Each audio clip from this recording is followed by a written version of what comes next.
ନମସ୍କାର ସାଙ୍ଗମାନେ। ଆଶା କରେ ଆପଣମାନେ ଭଲରେ ଥିବେ। ଆପଣଙ୍କ ମୋବାଇଲର ଡାଟା ମଧ୍ୟ ଶୀଘ୍ର ସରିଯାଉଛି କି?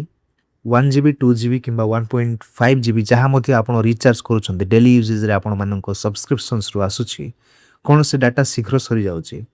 ଆପଣ ଗେମିଂ କରୁଛନ୍ତି, ଭିଡ଼ିଓସ୍ ମଧ୍ୟ ଦେଖୁଛନ୍ତି, ତଥାପି ମଧ୍ୟ ଆପଣଙ୍କ ଡାଟା ଏତିକି ସରୁନଥିଲା, ଏବେ ଯେତିକି ସରୁଛି। କ'ଣ ଆପଣଙ୍କ ମୋବାଇଲରେ ମଧ୍ୟ ଏ ପ୍ରୋବ୍ଲେମ୍ସ ଅଛି କି? ଯଦି ହଁ, ତାହେଲେ ଏ ଭିଡ଼ିଓ ଆପଣମାନଙ୍କ ଡେଲି ୟୁଜେଜରେ ଆଉ ଆଜି ଆପଣଙ୍କ ପାଇଁ ବହୁତ ଇମ୍ପୋର୍ଟାଣ୍ଟ ହେବା ପାଇଁ ଯାଉଅଛି।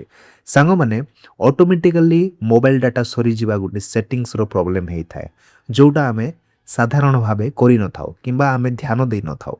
ଅନେକ ସମୟରେ ଆମେ କ'ଣ କରିଥାଉ, ମୋବାଇଲକୁ ଆମେ ୟୁଜ୍ କରିଥାଉ ଏବଂ ମୋବାଇଲ ଡାଟା ଅନ୍ କରିକି ରଖିଥାଉ। ଆମେ ଭାବୁ ମୋବାଇଲ ଡାଟା ଅନ୍ ଅଛି, ଏଇଥିପାଇଁ ମୋର ନେଟୱାର୍କ ସରିଯାଇଛି। ଆଉ ଆମେ କ'ଣ କରିଥାଉ, ମୋବାଇଲ ଡାଟାକୁ ଅଫ୍ କରିଦେଇଥାଉ। କିନ୍ତୁ ବାସ୍ତବରେ ସେଇଟା ଠିକ୍ ନୁହେଁ। ଆପଣ ଯଦି ଦିନସାରା ମଧ୍ୟ ମୋବାଇଲ ଡାଟା ଅନ୍ ରଖିବେ, ତାହେଲେ କିଛି MB ହିଁ ସରିବ, ଯେମିତି 100-200 MB ହିଁ ସରିବ। ଆଉ ଅଟୋମେଟିକାଲି ଯଦି କୌଣସି ଅପଡେଟ୍ସ ଆସିଲା, ଯେମିତି ମୁଁ ଆଗରେ କହିଲି, କେତେଟା ସେଟିଂ ଯଦି ଆପଣ କରିନଥିବେ, ତାହେଲେ ମୋବାଇଲ ଡାଟା ଶୀଘ୍ର ସରିଯିବ। ଚାଲନ୍ତୁ ଆମେ ଭିଡ଼ିଓରେ ଦେଖିବା। ପ୍ରଥମରେ ଆପଣମାନେ ମେନ୍ ସେଟିଂକୁ ଯିବେ। ମେନ୍ ସେଟିଂକୁ ଆସିଲା ପରେ ଆପ୍ସ କହିକି ଗୋଟେ ଅପସନ୍ ଅଛି। ଏ ଦେଖନ୍ତୁ ଆପ୍ସ ସେଟିଂରେ ଯାଆନ୍ତୁ। ଆପ୍ସ ସେଟିଂରେ ଆସିଲା ପରେ ଏହି ପ୍ରକାର ଆପଣଙ୍କ ମୋବାଇଲର ସବୁ ଆପ୍ସ ଏଠି ଦେଖାଯିବ। ପରିଶ୍ରମ ଟିକେ କରିବା ପାଇଁ ପଡ଼ିବ ସାଙ୍ଗମାନେ। ଆପଣମାନେ ଯଦି ବିଜାର ହେବେ ତାହେଲେ ହେବ ନାହିଁ।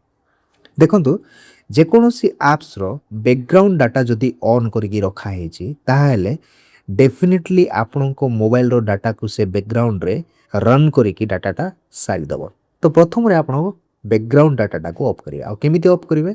ଯେକୌଣସି ଆପ୍ସ ମଧ୍ୟ ଓପେନ୍ କରନ୍ତୁ। ଏ ପ୍ରକାରେ ଓପେନ୍ କଲା ପରେ ମୋବାଇଲ ଡାଟାକୁ ଯିବେ କିମ୍ବା ବ୍ୟାକଗ୍ରାଉଣ୍ଡ ଡାଟା ଡାଇରେକ୍ଟଲି ଲେଖା ହେଇଥିବ, ସେଇଟାକୁ ଆପଣମାନଙ୍କୁ କ'ଣ କରିବା ପାଇଁ, ଅଫ୍ କରିବା ପାଇଁ ପଡ଼ିବ। ଏଇଟା ଅଫ୍ କଲା ପରେ ଆପଣଙ୍କର ଯେଉଁ ପାର୍ଟିକୁଲାର ଆପ୍ଲିକେସନଟା କାମ ଦେବ ନାହିଁ ସେମିତି କିଛି ନାହିଁ। ମାନୁଆଲି ଯଦି ଆପଣ ଯେତେବେଳେ ୟୁଜ୍ କରିବା ପାଇଁ ଚାହୁଁଛନ୍ତି, ୟୁଜ୍ କଲାବେଳେ କିମ୍ବା ଏ ଯେଉଁ ଆପ୍ସଟା ଆପଣ ଖୋଲିଲା ସଙ୍ଗେ ସଙ୍ଗେ ଯଦି ଆପଣଙ୍କୁ ଅନ୍ କରିବା ପାଇଁ ଯଦି ସେ ପରମିସନ୍ ମାଗିଲା, ତାହେଲେ ଆପଣମାନେ ସେଇଟାକୁ ଅନ୍ କରିପାରିବେ, ଯେଉଁଟା ଗୋଟେ ବହୁତ ଭଲ। ଏ ପ୍ରକାର ସବୁ ଆପ୍ସକୁ ଗୋଟେ ନୁହଁ, ମୁଁ ଆପଣଙ୍କୁ ଗୋଟେ ଏକ୍ଜାମ୍ପଲ୍ ସହିତ ଦେଖେଇଲି। ଯେତିକି ମଧ୍ୟ ଆପ୍ଲିକେସନ୍ସ ଆପଣ ୟୁଜ୍ କରୁଛନ୍ତି, ବ୍ୟାକଗ୍ରାଉଣ୍ଡ ଡାଟା ଆପଣମାନଙ୍କୁ ଅଫ୍ କରିବା ପାଇଁ ପଡ଼ିବ। ଯଦ୍ୱାରା କ'ଣ ହେବ, ବ୍ୟାକଗ୍ରାଉଣ୍ଡ ଡାଟା ଅଫ୍ କଲେ ବ୍ୟାକଗ୍ରାଉଣ୍ଡରେ ଆଉ ଅନାବନା ମୋବାଇଲ ଡାଟା ଖର୍ଚ୍ଚ କରିବନି। କାହିଁକି? ଯଦି ବ୍ୟାକଗ୍ରାଉଣ୍ଡରେ ପ୍ରୋସେସର ଅନ୍ ଥିବ, ବ୍ୟାଟେରୀ କନଜମ୍ପସନ୍ସ ହେବ, ତାହେଲେ ଡେଫିନେଟଲି ସେସବୁକୁ ରନ୍ କରିବା ପାଇଁ ମୋବାଇଲ ଡାଟାର ଆବଶ୍ୟକ। ଏବଂ ମୋବାଇଲ ଡାଟା ୱାନ୍ସ ଯଦି କନେକ୍ଟେଡ଼ ହେଲା, ତାହେଲେ ଡାଟାଟା ନିଶ୍ଚିତ ଭାବେ ସରିବ। ତ ପ୍ରଥମରେ ଧ୍ୟାନ ରଖିବେ, ମୋବାଇଲ ଡାଟା ଯେଉଁ ଅଛି ସେଇଟା ଆପଣଙ୍କର ଏ ଯେଉଁ ଆପ୍ଲିକେସନ୍ସ ୟୁଜ୍ କରୁଛନ୍ତି, ଏମାନଙ୍କର ବ୍ୟାକଗ୍ରାଉଣ୍ଡ ଡାଟାଟାକୁ ଅଫ୍ କରିବା। ଏବେ ଏଟାକୁ ଅଫ୍ କରିଦେବେ, ଠିକ୍ ଅଛି। ଆଉ ଦ୍ୱିତୀୟରେ ପ୍ଲେ ଷ୍ଟୋରକୁ ଯିବେ। ପ୍ଲେ ଷ୍ଟୋରରେ ଏମିତି କେତେଟା ସେଟିଂ ଅଛି ସାଙ୍ଗମାନେ, ଆପଣମାନେ ଜାଣିନଥିବେ ଆଉ ଅଟୋମେଟିକାଲି ସେଇଟା ହେଇଯାଉଥିବ। ପ୍ଲେ ଷ୍ଟୋରକୁ ଏ ପ୍ରକାର ଆସିଲା ପରେ ରାଇଟ୍ ସାଇଡ୍ ଟପ୍ କର୍ଣ୍ଣରରେ ଆପଣଙ୍କ ପ୍ରୋଫାଇଲ୍ ଅଛି, ଏଇଠି କ୍ଲିକ୍ କରନ୍ତୁ। ପ୍ରୋଫାଇଲ୍ରେ କ୍ଲିକ୍ କଲା ପରେ ଏହି ପ୍ରକାର ଅପସନ୍ ଆପଣଙ୍କୁ ଦେଖିବା ପାଇଁ ମିଳିଯିବ। ତଳକୁ ଟିକେ ସ୍କ୍ରୋଲ୍ କରନ୍ତୁ ଆଉ ସେଟିଂକୁ ଯିବା। ସେଟିଂକୁ ଆସିଲା ପରେ ଏଠି ଦେଖନ୍ତୁ ନେଟୱାର୍କ ପ୍ରିଫରେନ୍ସ କହିକି ଗୋଟେ ଅପସନ୍ ଦେଖିବା ପାଇଁ ମିଳିଯିବ। ନେଟୱାର୍କ ପ୍ରିଫରେନ୍ସରେ ଆସିଲା ପରେ ସାଙ୍ଗମାନେ ଦେଖନ୍ତୁ, app download preference, auto update preference, ଏ ଦୁଇଟା ଆପଣମାନେ ସବୁବେଳେ ଧ୍ୟାନ ଦେବେ। ଆଉ ଅଟୋ ପ୍ଲେ ଭିଡ଼ିଓ। ଆଉ ଯଦିଓ ଆପଣଙ୍କୁ ଏ ଯେଉଁ ପ୍ରଥମ ସେଟିଂଟା ଓଭର ଏନି ନେଟୱାର୍କ ଅଛି, ତଥାପି ମଧ୍ୟ ଚଳିଯିବ। କିନ୍ତୁ ଏ ଯେଉଁ ଦ୍ୱିତୀୟ ଏବଂ ତୃତୀୟଟା, ଏଇଟା ଆପଣଙ୍କ ଡେଲି ୟୁଜେଜରେ ବହୁତ ଇମ୍ପୋର୍ଟାଣ୍ଟ। କେମିତି ମୁଁ କହୁଛି, ପ୍ରଥମରେ ଦେଖିନେବା ଅଟୋ ଅପଡେଟ୍ ଆପ୍ସ। ଯେତେବେଳେ ମଧ୍ୟ ଆପଣ ମୋବାଇଲ ଡାଟା ଅନ୍ କରିକି ରଖିଥିବେ, ଆଉ ଯଦି ଏଇଟା update all apps over wifi or mobile data ଯଦି ଅଛି, ତାହେଲେ ଆପଣଙ୍କ ମୋବାଇଲ ଡାଟା ଅନ୍ ଯଦି ଥିବ, ନୂଆ କିଛି ଅପଡେଟ୍ସ ଆସିଲା ଆପଣଙ୍କ ମୋବାଇଲର ଆପ୍ଲିକେସନ୍ସରେ, ଶୀଘ୍ର ସେଇଟା ଅପଡେଟ୍ କରିଦେବ। ଆଉ ଯଦି ଆପଣ ଏଇଟାକୁ ଦ୍ୱିତୀୟ ନମ୍ବର କିମ୍ବା ତୃତୀୟ ନମ୍ବର ରଖିଥିବେ, ୱାଇଫାଇ ଅନଲିରେ ଠିକ୍ ଅଛି। ଅପଡେଟ୍ ୱାଇଫାଇ ଅନଲିରେ ଯଦି ଆପଣ ଯେକୌଣସି ଗୋଟେ ନେଟୱାର୍କରେ କନେକ୍ଟେଡ଼ ହେଲେ, ତାହେଲେ ସେ ଆପଣଙ୍କ ମୋବାଇଲର ସବୁ ଆପ୍ଲିକେସନ୍ସକୁ ଅପଡେଟ୍ କରିବ, ସେଇଟା ଠିକ୍ ଅଛି। କିନ୍ତୁ ଆପଣ ଯଦି ମୋବାଇଲ ଡାଟା ହିଁ ଅନ୍ କରିଛନ୍ତି ଆଉ ଆପଣଙ୍କର ମୋବାଇଲ ଡାଟା ଲିମିଟ୍ ଅଛି, ତାହେଲେ ଆକୁ ଡୋଣ୍ଟ ଅଟୋ ଅପଡେଟ୍ ଆପ୍ରେ ସବୁବେଳେ ରଖନ୍ତୁ। ଆଉ ଦ୍ୱିତୀୟରେ ଦେଖନ୍ତୁ, auto play videos over wifi only କିମ୍ବା auto play videos at any time, ଯଦି ଏ ଦୁଇଟା ଅପସନ୍ରେ ଅଛି, ତାହେଲେ ଡୋଣ୍ଟ ଅଟୋ ପ୍ଲେ ଭିଡ଼ିଓସ୍ରେ କ୍ଲିକ୍ କରିକି ଓକେ କରିଦିଅନ୍ତୁ। ଅଟୋମେଟିକାଲି ଯେତେବେଳେ ଏଇଟା ଅପଡେଟ୍ ହେବ, ତାହେଲେ ଆପଣଙ୍କ ମୋବାଇଲର ନେଟୱାର୍କଟାକୁ ସେ ଶୀଘ୍ର ସାରିଦେବ। ଏତିକି କରିନେବେ।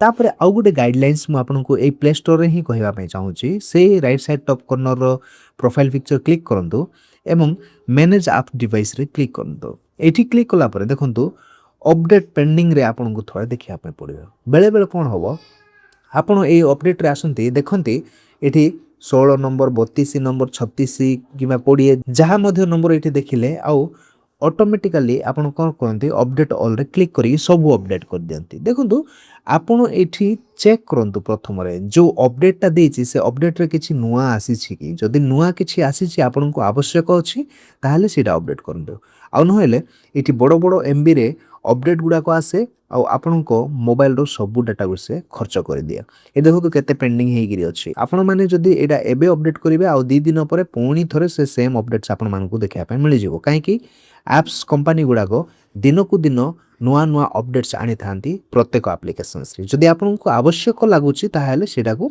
अपडेट करंतु आ न होले अपडेट करिवार कोनोसी आवश्यक नाही तापरे आउ गोटे मु बहुत इंपोर्टेंट सेटिंग आपण मानकु कहि रखुची जते बेले आपण मोबाइल यूज करू नाहंती स्पेशली राति समय रे आपण माने डाटा को ऑफ करिकि सुनतु गोटे बेसिक इन्फॉर्मेशन आ जदि आपण चाहिबे डाटा ऑन ही रखिया पे ऑब्वियसली रखंतु 200 300 एमबी खर्च होबो किंतु सेटा मध्ये आपण जदि बंचेया पे चाहउछंती ताहेले डाटा ऑफ करिकि रखि परिबे तो सागो माने जो टिप्स मु कहिली एटा बहुत प्रैक्टिकल टिप्स आपण मोबाइल रो जेतेटा सेटिंग भितर जाय कि जहा मध्ये करंतु जदि ए सेटिंग्स गुरागो हेई नथिबो किबा ए सेटिंग्स गुराको जदि आपण किछि गुटे भूल मात्रा रे करि बसिथिबे ताहेले आपण को मोबाइल रो डाटा शीघ्र शीघ्र सरी जिवो और जो टिप्स ता मु कहिली सेटा ही अप्लाई करंतु देखिबे आपण को मोबाइल डाटाटा बहुत परिमाण रे बंचिबो और एंड ऑफ द डे रे आपण को जथेष्ट डाटा रहइबो सुइया पूर्वरु से डाटा को आपण संपूर्ण भाबरे सरेई कि सुई पारिबे आ कहि पारिबे आपण मोर तो 5G अनलिमिटेड चली छि किंतु सांग माने